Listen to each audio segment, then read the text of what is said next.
Welcome to Kozversations, where your host, Carl Kozlowski, talks with the world's most interesting people.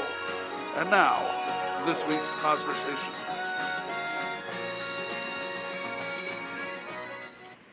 Greetings, Earthlings. Welcome to another edition of Kozversations, coming to you from the luxurious studios of Radio Titans in Los Angeles. As always, I'm your host, Carl Kozlowski, bringing you great conversations with people in the worlds of pop culture, politics, and beyond. And today, I am thrilled to be bringing a true legend of rock and roll, Chrissie Hynde of the Pretenders, to the show.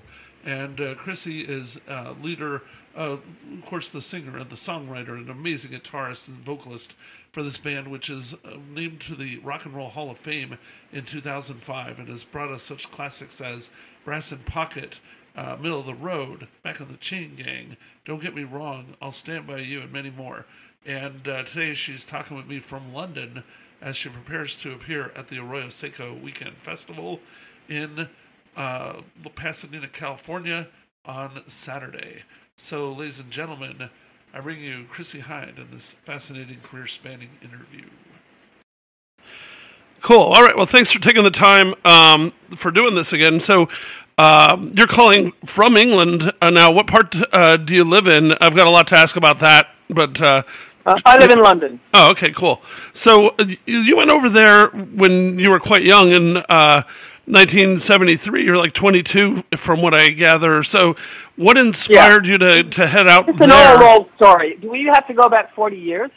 A lot of it's going to be new stuff, I promise. But I just was, trying to put a little bit. All right, I'll do my best.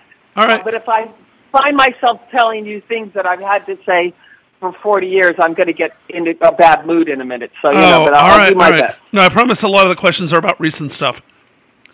Okay. Yeah, I just wanted to get, just kind of standard to touch on, because it's a big deal that you're out there for so long. I guess a more relevant question is, after all this time, maybe, do you see yourself more as a Brit than as an American, and how do you think it's affected your approach to your career and your everything about your creativity? Well, I mean, I've been here since I was 22, and I'm 67, I think, now. So, yeah. I mean,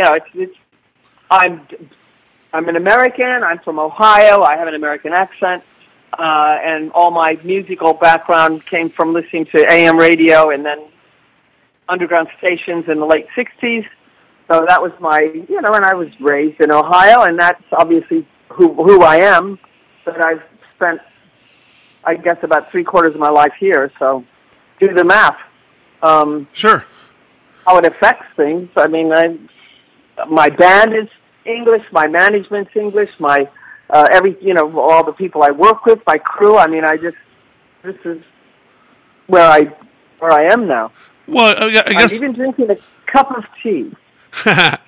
Well, I guess I didn't mean to come off like I'm asking you to rehash the story of how you went into it. I mean, I can always describe that off of other stuff anyway. But what I meant was, I guess, what, if you don't mind, I'm not asking so much the specifics of house and all that stuff, but just in general, was it the punk scene in England that inspired you to go over there, or something else that made you feel... No, that hadn't happened yet. That didn't happen until 1976, 77. Okay, sure.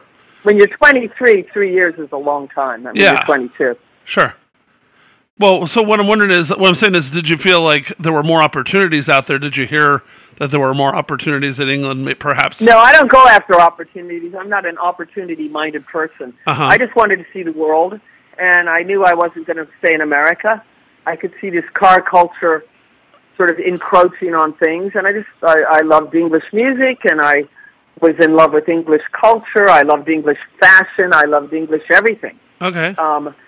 Since I was an Anglophile, since I was even before the Beatles. But when the Beatles came up, that was the clincher. That was where I didn't see it as opportunities. I didn't know I was going to get in a band. All I knew is I wasn't going to be in the States, and I was going to be in England, and I didn't know I would live here for the rest of my life. And I might not. Who knows? Maybe I could move somewhere tomorrow. But I have been here for, 45 years, but I didn't plan that. I just got here, and it was like my destiny. My destiny was to get my ass over here, and then I just kind of planted myself here, and did everything I could to stay here, and I fell in love with it. I fell in love with London, and I've been very loyal to London as far as my, I come back here. Yeah. I love traveling, and I love seeing the world, and, we were in South America earlier this year, and it was just amazing. I want to see the world. That was the number one agenda when I left Ohio. It wasn't that I wanted to get in the band. I wanted to see the world. That's always been what I wanted to do. Okay. So you alternate in the last few years between, like, you took a few years off from officially being the Pretenders as 2012 to 2016 and did your own official solo album.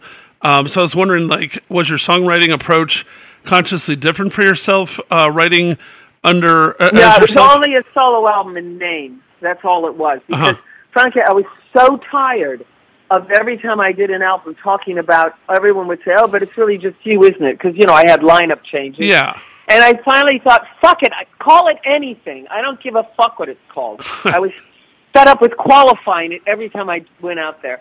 And everyone said, it's just you, it's just you, it's just you. And I was like, no, actually, it's a band. I work with a band. And I finally thought, I can't keep talking about this. So I called it a Chrissie Hynde album. I always swore I would never do that, because I don't feel like I'm a solo artist. And then on the other hand, eventually after a long period of time when you haven't, you want to change it up a little bit. Anyway, it was just a name. Nothing changed. The only thing that's changed is in the beginning I wrote songs on my own, and over the years I've learned to collaborate more. Okay. Then when I was doing the Alone album with Dan Arbuck, my manager played it to someone, and they said, oh, it's good to hear the Pretenders again. And he told me that, and I said, okay, well, we'll call it the Pretenders. Cool. Okay. Well, for obvious reasons that were quite sad, you had to have a shake-up early on when two of the band members had passed from drug problems. But over the years, you've worked pretty consistently with Martin Chambers, and I've had some breaks with him or whatever, but in general, with a lot of, I think the last few years from what I'm reading, you've had a pretty consistent lineup that tours with you and whatnot. But I was just wondering, like, some bands seem to have like a core that lasts, for many, many years, like the 3 or 4 main Stones or the E Street Band or whatever. And then some artists like yourself have a lot of different people come around through in and out. Just anything you can say about that in general, and how does that affect your writing or your performing or anything like that? Do you think it makes any difference, or is a song a song? Yeah, I really love bands. I grew up on bands, and bands are my first love. So I've always tried to be within a band context. But now that rock and roll, as I know it and love it, is 50 years old. Yeah. Since the sort of mid-60s, really. Things change. Bowie had a great band with Mick Ronson, and they changed it up. Bowie was obviously he was a very great musician himself. If you watch early stuff of him playing keyboards and saxophone and stuff, but I think for everyone, the great thing about a band is because it's personalities that are feeding off each other, and you're setting up the other players to do their best, and you're bringing out the best in everyone in the band. That's the whole point of a band, and you've got a voice and a sound that is unique to those 4 people that wouldn't exist if you were alone. That's a very different thing. Mm-hmm. However, whether they die or whatever happens within it, eventually you've got to, if you're doing, I don't want to sound pretentious, but if you're in a creative mood, you're not going to keep doing the same thing over and over. You must try some other things because, it's stimulating. If you're a painter, you might, paint circles for 6 months, and then you move into painting cones, and then you go into figurative painting, and, you explore it and take it as far as you can for a while, and then one day you just want to change it up. That's just a natural process.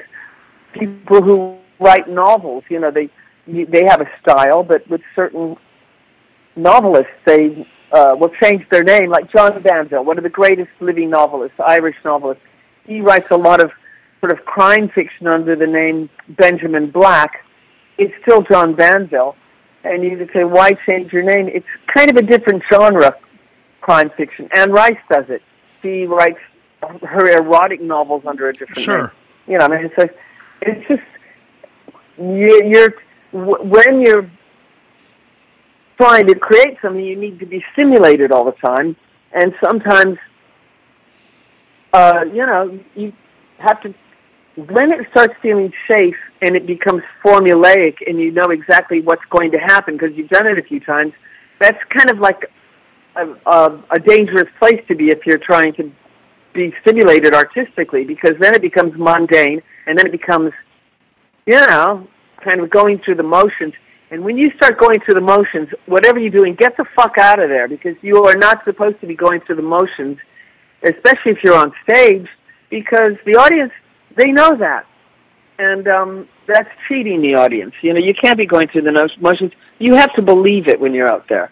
Because, you know, they know that. We know that because I'm an audience. I know if someone's going through the motions. Gotcha. So, then how do you feel your lyrical musical style or topics have changed over the years? It seems you have a really consistently catchy sound and attitude, but what do you do if you do try to consciously set out to shake it up sometimes?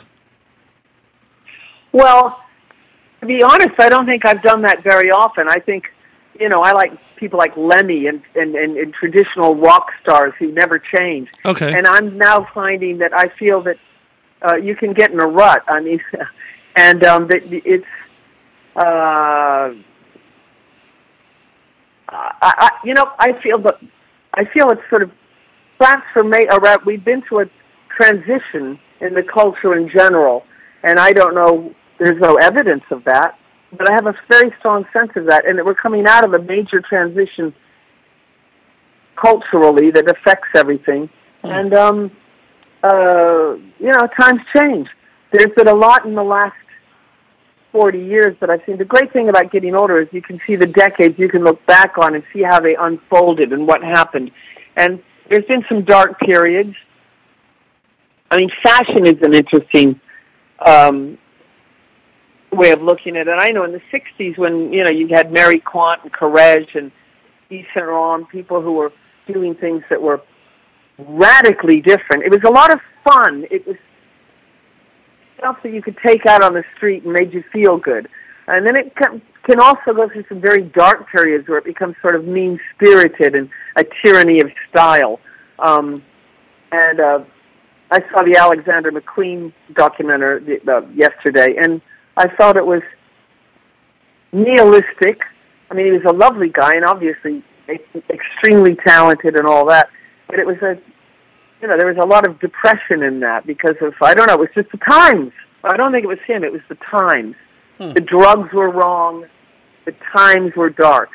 And you see this as you go through the years when you look back. So I don't think it's healthy or honest to change just for the sake of it or to reinvent something just to keep your brand alive. I mean, it has to be heartfelt, but you can't keep repeating yourself. I mean, I've been doing a lot of guesting, and because I like to see the world, it puts me in a funny position because I don't really like huge gigs. I like more intimate gigs. But I've done a lot of guest spots for bigger artists, so I'm in an arena or a stadium. And because it's not really my audience that I'm guesting, I'm sort of beholden to do more of a greatest hits package because it's not really my audience. I have to give them something that they like.